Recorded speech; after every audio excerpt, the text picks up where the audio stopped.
Bonsoir tout le monde, j'espère que vous allez bien. Je viens de lancer le live, ça va être un live analyse fondamentale. On va se baser sur ma petite liste, vous la connaissez, je vous la mets en description, je vous la mets dans un document où en fait je note plein de projets. J'ai pas forcément pris le temps de les analyser, je vais les analyser avec vous ce soir. C'est le principe du live, comme ça on passe un bon moment et en même temps on est en mode analyse.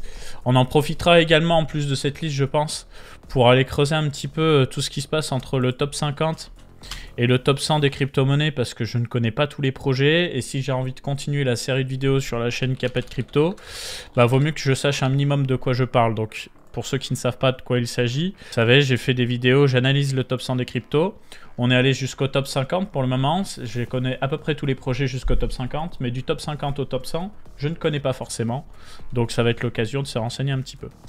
On attaque un petit peu dans cette liste. Alors, je vais laisser de côté les projets Gaming Web 3. Je vais me concentrer sur des projets, on va dire, fondamentaux. On va commencer avec Movement, qui a l'air d'être une nouvelle chaîne basée sur le langage Move, du coup. C'est parti. Alors, Movement, qu'est-ce que c'est que ça? Qu'est-ce que ça apporte par rapport à Sui et Aptos? Qu'est-ce qu'on apprend? Bon, déjà, ça a l'air d'être assez frais, hein, ça date de cette année. Move Anywhere with Movement, ok. Un network de blockchain modulaire en Move. Donc, c'est pour les développeurs Move, donc comme Sui et Aptos. Hein. First Modular Move Layer 1. Ok, donc contrairement à Sui et Aptos qui sont des projets monolithiques, là, ils veulent faire une blockchain modulaire, du coup. Ok. Spec théorique, hein, du coup. Mais c'est quand même intéressant. Parce qu'on a du coup des transactions pas chères, beaucoup de transactions par seconde, une finalité extrêmement basse. C'est ce qu'on attend d'une blockchain, hein, finalement. Donc pourquoi pas? Plutôt bon signe, j'ai envie de dire. Donc qu'est-ce qu'on apprend? Movement Builder, Investor and Experts. Ouais, donc DeFi, Gaming, NFT. On a un white paper aussi. Alors quand on clique sur white paper, il se passe rien. Coming soon, d'accord. Bon. Donc on est vraiment très early. Dans les abonnements, on a qui? On a les créateurs du coup.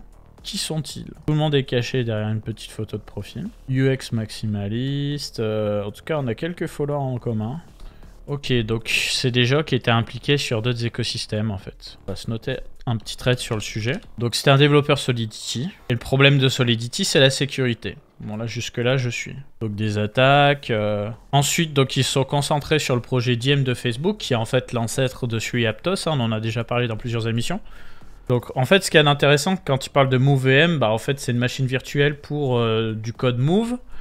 Et je pense qu'à la base, ils pensaient à des roll-up en Move, ce qui fait sens. Voilà, donc là, c'est ce qu'il dit. Avec la logique modulaire, on peut ramener du Move sur des écosystèmes EVM. Donc, effectivement, faire des roll-up en Move. Notre mission, c'est de faire de Move le standard pour la programmation de smart contract, en fait. Ouais. On va essayer de ramener la MoveVM absolument partout pour faire Move le TCP/IP du Web3. Ok. Donc en fait, ça m'a plus l'air d'être un roll-up que d'être un Layer 1. Hein. Et il parle de Layer 1. Je sais pas trop quoi en penser. Ouais, des partenariats. On va regarder le Twitter officiel en fait, peut-être, plutôt que de regarder les annonces. Ils ont levé 3,4 millions. Ok. Excusez-moi, je regarde pas trop le chat tout de suite, j'essaie de comprendre. 4 millions de dollars levés. C'est pas mal. T'en fais des choses avec ça. Donc... EVM Liquidity with Move Security. Mais comment du coup? Modular Move EVM, Fractal, Omni Call Stack. Ouais, ça m'a vraiment l'air d'être un outil pour émettre des roll-up. Hein. Pourquoi il y a écrit Leveraging Avalanche Consensus? T'as vu ça où? Ok, donc ils ont l'air de se baser sur Avalanche. Merci beaucoup, je l'avais pas vu ça, tu vois. Modular Move Blockchain. Ok, donc ils prennent des briques de tout ce qu'ils aiment. Il y a un testnet aussi. Ça peut être intéressant à farm, ça peut-être. Il y a un peu d'activité. Ok. Apply today for technical support. Ouais, je pense que ça va être du roll-up multi-chain. Bah, je suis content de démarrer mon live avec un projet comme ça, je vous le dis honnêtement, parce que ça a l'air d'être sérieux. Et donc, ça peut permettre de développer des roll-up, des blockchains souveraines. Ok, donc c'est un petit peu le move as a service, quoi. D'abord communautaire avec Avalabs, du coup. Donc, ça pourrait même permettre des subnets à Avalanche, en fait, j'imagine. Finalité instantanée, jeton natif, 0 des liquidités de masse, ouais ok. Pourquoi M1? D'accord. M1 permet aux constructeurs d'exploiter les liquidités de Benki et JMX via Avalanche Warp Messaging. Alors je sais même pas ce que c'est Avalanche Warp Messaging. On va apprendre pas mal de trucs intéressants ce soir. Excusez-moi, je divague. Permet une communication native entre sous-réseaux, donc entre subnets. Hein. Réseau rack, transfert de jetons entre sous-réseaux, partage d'état entre plusieurs sous-réseaux. Donc là j'imagine que du coup... ça fonctionne aussi avec la stack Avalanche. XCMP, Polkadot ou ABC, oui, c'est encore d'autres choses. Mais là, du coup, c'est l'équivalent pour Avalanche, quoi. On est sur le langage de programmation de Sui Aptos et le consensus est un morceau de la stack technique d'Avalanche, en fait. Compatible avec tout code Aptos existant, SuiMove à venir. Ok. Donc ça, c'est important de le préciser. N'importe quel protocole Aptos peut être lancé sur Avalanche. On parle beaucoup d'Avalanche, hein. Donc ça doit être un subnet Avalanche. Il y a peu de concret pour autant de fonds levés. Bah, je suis pas développeur, ça se trouve, il t'a déjà tout ce qu'il te faut pour émettre ce qu'il te faut en tant que développeur, tu vois.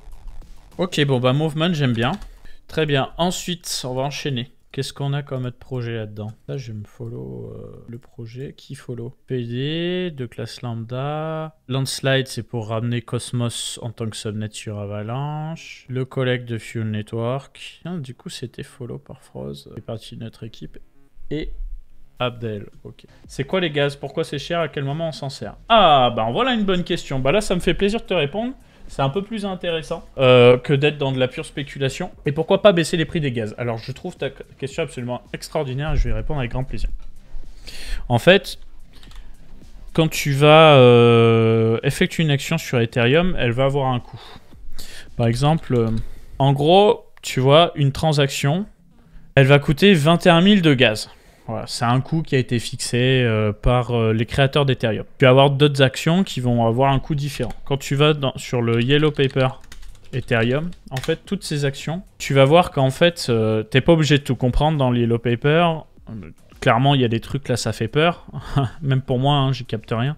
Nous, on va s'intéresser beaucoup plus bas à la page, justement, avec le coût de chaque action. De toute façon, c'est une documentation qui s'adresse à des profils qui sont plutôt techniques. Voilà.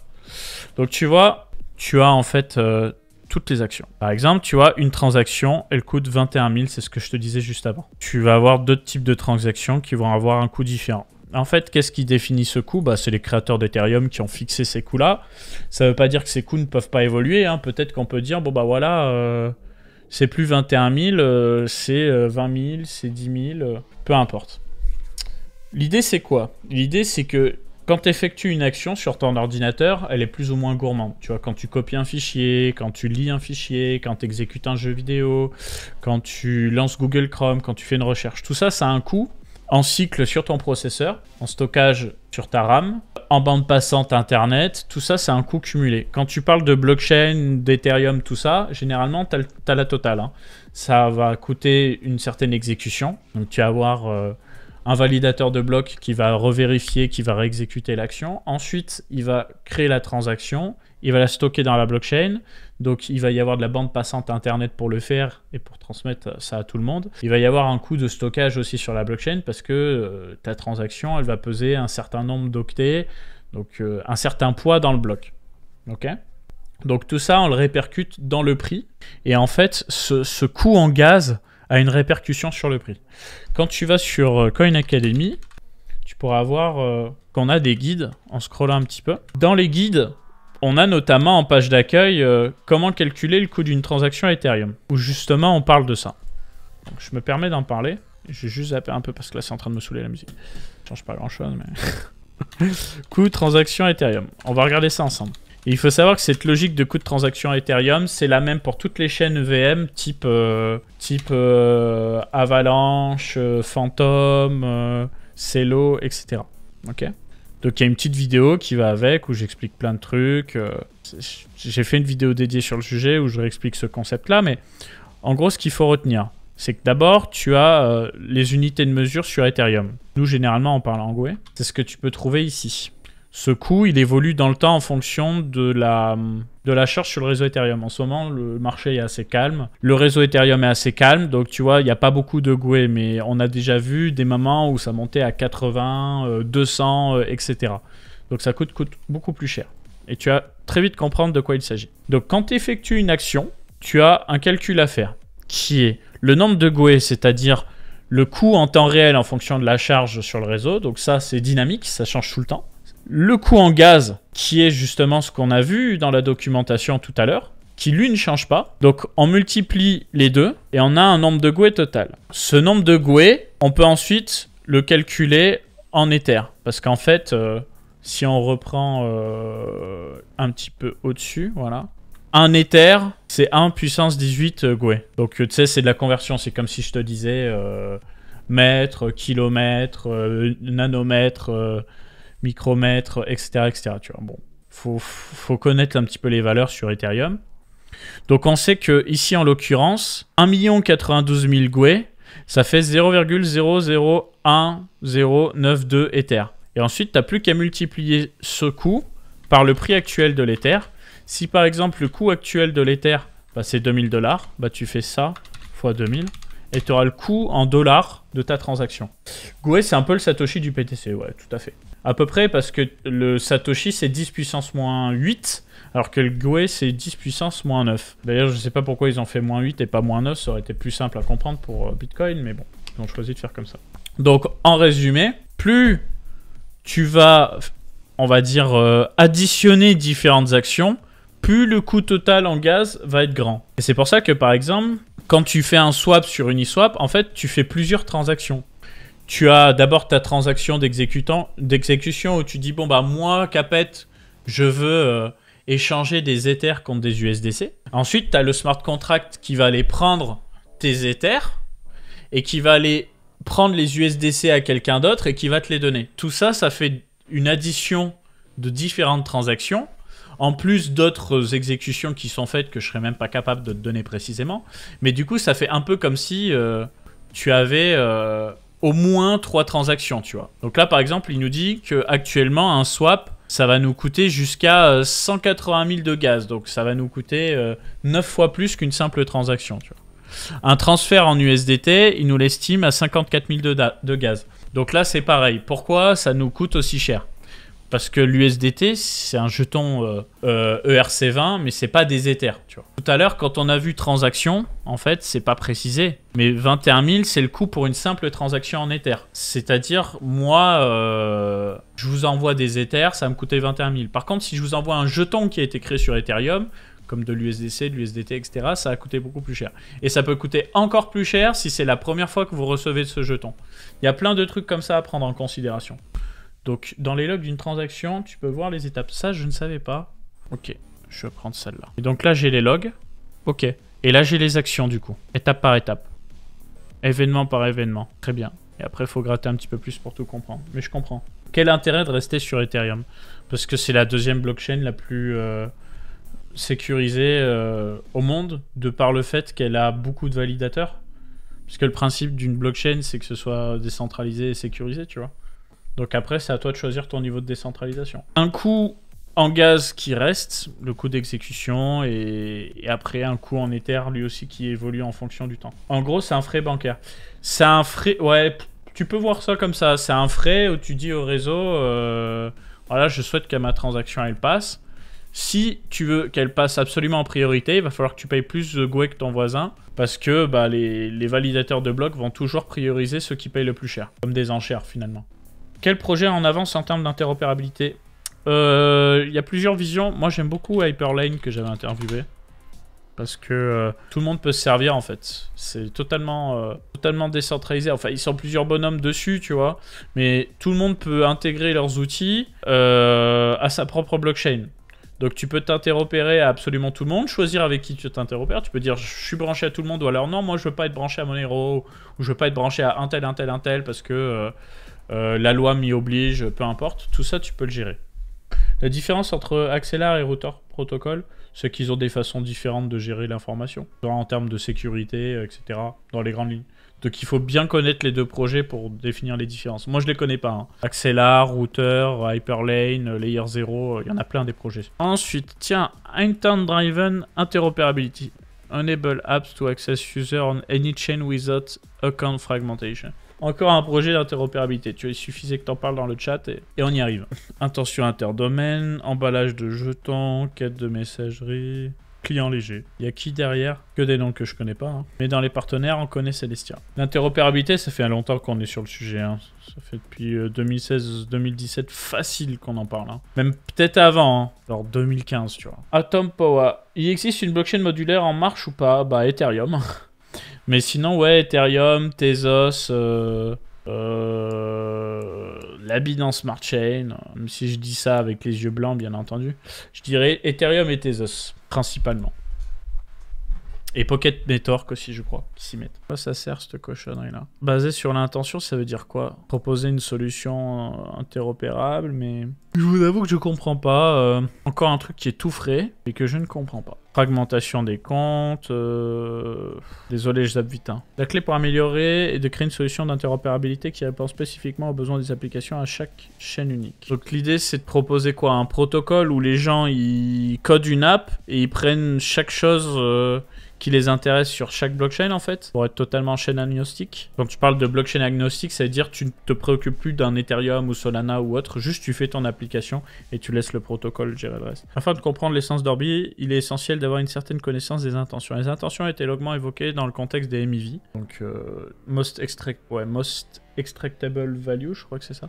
Mais peu de choses ont été dites sur le contexte de l'interopérabilité. Les intentions sont un type de requête tout comme les transactions. D'une certaine manière, vous pouvez considérer les transactions et les intentions comme des jumeaux. Les transactions sont le jumeau strict et ancien qui insiste pour qu'une recette suive un chemin spécifique. Ainsi, vous passez d'un point A à un point E. Une transaction insistera pour que vous passiez du point A au B, au C, au D, puis au E. Les intentions, en revanche, sont les jumelles plus jeunes et décontractées qui ne se soucient pas du chemin. Alors que les transactions s'appuient sur la connaissance d'un seul appelant pour trouver le meilleur chemin, les intentions peuvent s'appuyer sur la connaissance collective des solvers. Ça, c'est eux qui le disent. Là, j'avoue que je connais pas assez la problématique technique pour me rendre compte du bien que ça peut faire, en fait. L'Orbstack est une pile modulaire de protocoles qui fonctionnent ensemble pour permettre aux utilisateurs d'émettre des intentions interdomain. Il se compose de 5 couches. Encore un autre projet qui veut permettre aux gens d'émettre sur de multiples chaînes. Pourquoi pas, hein. Pourquoi pas, mais c'est pas très clair encore, hein, je vous avoue. Je vais zapper. Désolé de pas avoir été plus emballé que ça. Ensuite, Vara Network. Un Layer 1 ultra rapide, propulsé par Gear Protocol. Et Gear Protocol, je crois que c'est basé sur Polkadot. Laisse-moi regarder ça. Je suis quasi sûr que c'est un concurrent de Aleph 0, ça. Oh là là, le site de merde. J'aime pas les sites de merde comme ça, là. Oh là là, là quel merdier. Comme d'hab, hein. Game design, jeux vidéo, scalabilité, sécurité, interopérabilité, adoption utilisateur, classico, quoi. Classico... DAO, NFT, supply chain. Ça manque d'intelligence artificielle, tout ça. Hein. Et de sextoy connecté aussi, hein, histoire de nous prendre pour des cons jusqu'au bout. Vas-y, je fais le mec aigri, ça commence. Vara Network, un Layer 1 ultra rapide pour changer. Vara Network, 12 millions ils ont levé. Il y a apparemment un... Alors, potentiel airdrop. Potentiel airdrop. Ça c'est intéressant. Je vous remets hein, le doc dans le chat. Et ils auraient levé pas mal. Ils ont simplement levé 12M. C'est énorme, hein, 12M. Hein. En fait, c'est un truc de fou. Hein. T'as juste à faire un Layer 1 et tu deviens riche, quoi. C'est de folie. Hein. Ok. Bon, je vais pas plus creuser que ça parce que... ZK Wasm, ça c'est un roll-up, du coup. Ouais, c'est un roll-up d'exécution basé sur les ZK en WebAssembly. Bon, ça fait beaucoup de gros mots, vous allez me dire... Vous allez me suivre, vous inquiétez pas. C'est un layer d'exécution permettant la programmation en WebAssembly. Donc on nous parle de l'histoire de JavaScript. Google est sorti de nulle part et a posé son nouveau navigateur Chrome. Le moteur JavaScript en Chrome, ouais, très bien.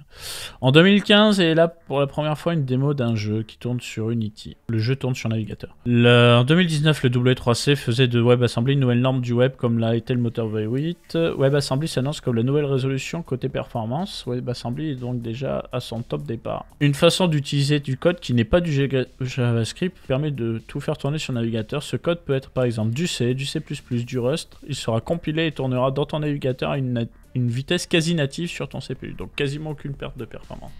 C'était focus performance. En fait, pour moi, le WebAssembly, c'était justement le fait que tu pouvais utiliser différents langages et qu'après, lui, il s'occupait de faire sa petite transition pour que ça fonctionne de partout. Ouais, donc c'est vraiment du code pour du web, avec des performances au rendez-vous, d'où les exemples en C, C++ et Rust, effectivement.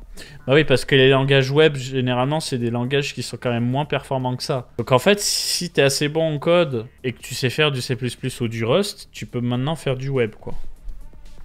Pour en revenir à Fluent, du coup, layer d'execution. Voilà, donc du coup, les développeurs Rust, Go, Solidity se basaient sur Fluent. Ça, c'est plutôt pas mal en réalité, parce que si les performances sont au rendez-vous, potentiellement plus de performances que ce qui se fait déjà en termes de roll-up, grâce aux ZK, j'aimerais bien voir ce que ça donne. Potentiellement, un type de roll-up qui peut attirer plein de devs et proposer de très bonnes performances. Ça, c'est un projet qu'il va falloir surveiller. Qui suit du coup? Comme d'hab, que les gros diggers, une VC, Messari et Fede. Très bien. Ok, donc là, il nous fait un liste de tous les execution layers, c'est bien. Donc Polygon, Maiden, Risk Zero, Fuel, Cartesy, Aztec, Movement, Fluent. Donc Movement, on l'a découvert ce soir.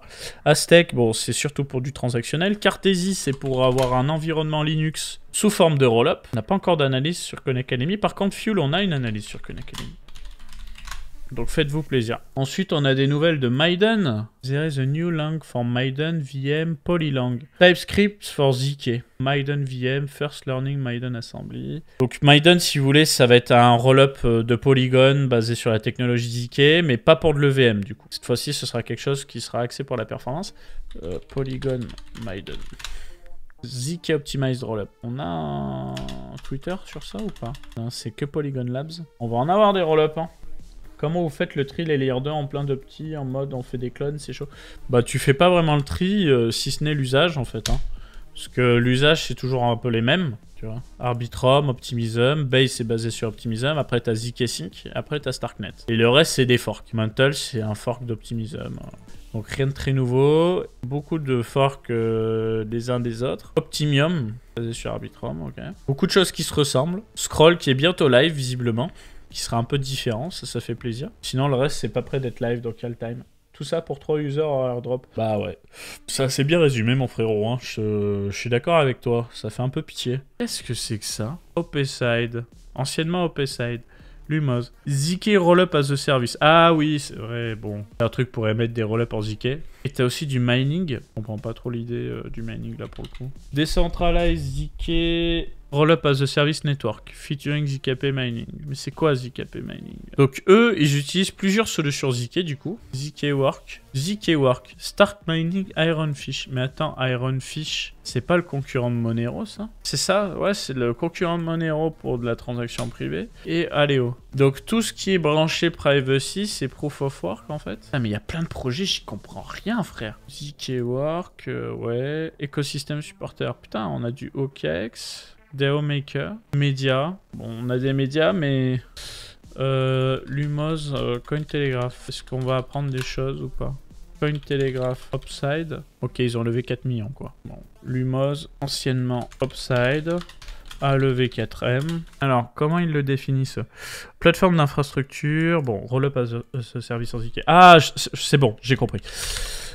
C'est un peu la fatigue. Rollup as a Service en ZK permet à n'importe qui d'émettre rapidement un rollup ZK en se basant sur des techs existantes. Ouais, donc solution rollup as a service, c'est juste sur la partie proof of work où je comprends pas trop, mais à mon avis, c'est proposer peut-être un rollup qui est sécurisé par le proof of work, hein, je vois que ça. J'essaie de mieux comprendre ZK-Work quand même. Mining platform for zero knowledge proof, tu vois, mais c'est ça que je comprends pas en fait. Et Aleo, c'est un truc privacy qui a levé un fric monstre. Ça va être une grosse VC chain aussi.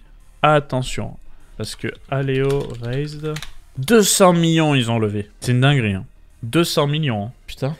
Je savais qu'ils allaient lever beaucoup, mais je savais pas qu'ils allaient lever autant. Est-ce que l'idée, ce serait potentiellement de zero knowledge of mining?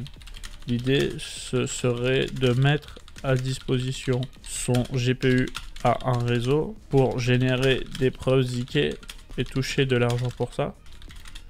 Ça peut être intéressant en fonction de la rentabilité. Ce serait beaucoup plus utile que du mining débile, tu vois. De notre côté, ZKP est la première application de minage de blockchain. Il existe un marché à Mina permettant aux travailleurs du ZKP de soumettre leurs preuves générées pour gagner des jetons. C'est ça, j'avais raison, putain. C'est la logique. Donc c'est ce que fait Mina Protocol, du coup. L'extraction de hachage est entourée de controverses sur les calculs inutiles. Et c'est ce que je disais aussi, calculs inutiles. Là, c'est beaucoup plus utile de générer des preuves ZK. Par conséquent, le domaine de la blockchain essaie de trouver une méthode d'extraction significative. Les propriétés du ZK offrent plus de possibilités au marché minier. Le premier mode de minage preuve de ZK. Donc c'est Aleo qui a lancé ça. Putain, c'est intéressant de fou. Moi, ça m'intéresse parce que... Putain, il y a peut-être des sous à faire, quoi, tu vois. Sans prendre trop de risques. Parce que c'est ce que je calculais l'autre fois avec IOCoin. Si t'es capable, après calcul de ton internet, de ton électricité, de ton matériel, de gagner de l'argent, bah tu vends instantanément ton jeton et tu sais que t'es rentable et tu peux avoir un revenu passif après sans prendre de risques. Ou alors spéculer sur le jeton qui permet ça. Comme ça a été le cas d'Ethereum à l'époque du Proof of Work. Proof of Success Work. POSW. Il l'a enlevé de leur site, tu vois. On n'a pas la date de ça, le site ressemble à rien, vas-y, je me casse. Et ça, c'était mai de cette année. Aleo adopte le Proof of Stake with Work. Alors, eux, ils disent Proof of Stake with Work, ok. Proof of Stake, Calculation, vérifier les transactions et perform. Ah oui, donc, t'as du Proof of Stake, mais t'as aussi du Proof of Work. Tu fais les deux. Le Proof of Stake, c'est pour la vérification de transactions, et l'autre, c'est pour du computing. Amélioration de la sécurité du réseau. Le réseau est plus sécurisé contre les attaques. Parce qu'il n'est pas question uniquement d'avoir une grosse quantité de jetons, il faut aussi une grosse quantité de calcul. Bah ça sert à avoir un consensus différent des autres, hein, finalement. Par contre, c'est sur le côté privacy que je comprends pas trop. Attends, donc on va partir en sucette et regarder Aleo du coup. Aleo, analyse fondamentale. Bon. S'ils ont levé 200 millions, c'est peut-être qu'ils en ont un peu sous le capot, non? Donc on va voir. Après, ils ont levé 200 millions en plein bull run. Hein. Aujourd'hui, ils ne lèveraient pas autant. 6 minutes de lecture. Créer des applications entièrement privées sur la blockchain, grâce aux ZK. Donc déjà, c'est basé sur les ZK, donc c'est un concurrent de Mina. Mais comment un investisseur en analyse peut-il évaluer le potentiel d'un tel projet? Le problème qu'il résout, les technologies et l'innovation, traction et adoption. Et le problème qu'il résout, l'un des problèmes qu'il vise à résoudre, c'est le manque de confidentialité et de sécurité. Bon, ok. Propose une solution qui exploite la blockchain et les ZK. Proof. Aleo vise à créer un nouveau paradigme pour les applications web entièrement privées par leur conception. Donc c'est pour faire des diaps. C'est pas les premiers sur le créneau, mais ils sont pas beaucoup sur ce créneau hein, d'ailleurs. Hein. Ils sont pas beaucoup sur ce putain de créneau. La confidentialité et la sécurité deviennent de plus en plus importantes. Donc leur propre langage, leur propre VM. Langage permettant d'écrire des applications privées. Ils possèdent une syntaxe basée sur Rust. Ok, syntaxe basée sur Rust. Consensus POS. Avec du POS et du PoE pour la sécurité du réseau. Ils disent aussi que ça contribue... En fait, ce qu'il y a d'intéressant dans ce truc, c'est qu'effectivement, si tu as une preuve de travail derrière, tu as quelque chose de beaucoup plus tangible parce que tu as du matériel. Et ça, déjà, c'est séduisant pour les gens qui aiment Bitcoin, Monero, etc. C'est vrai que sur ce créneau, il n'y a personne. Des applications totalement privées. Il n'y a pas, hein. La pierre angulaire de Aleo est ZK Cloud qui comprend la blockchain Snark et la VM, un environnement privé. Ouais, donc ils ont leur propre stack technique avec des ZK pour faire quelque chose de performant basé sur la privacy, quoi, en gros. Ok, très bien. Bon, j'ai compris le concept. Maintenant, ça va dépendre de l'effet de réseau, tu vois. Ça va dépendre de l'effet de réseau sur Aleo, mais vu ce qu'ils ont levé, vu l'équipe de chat que c'est, à mon avis, on passera pas à côté. Ça va être intéressant peut-être de farmer l'airdrop d'Aleo, d'ailleurs.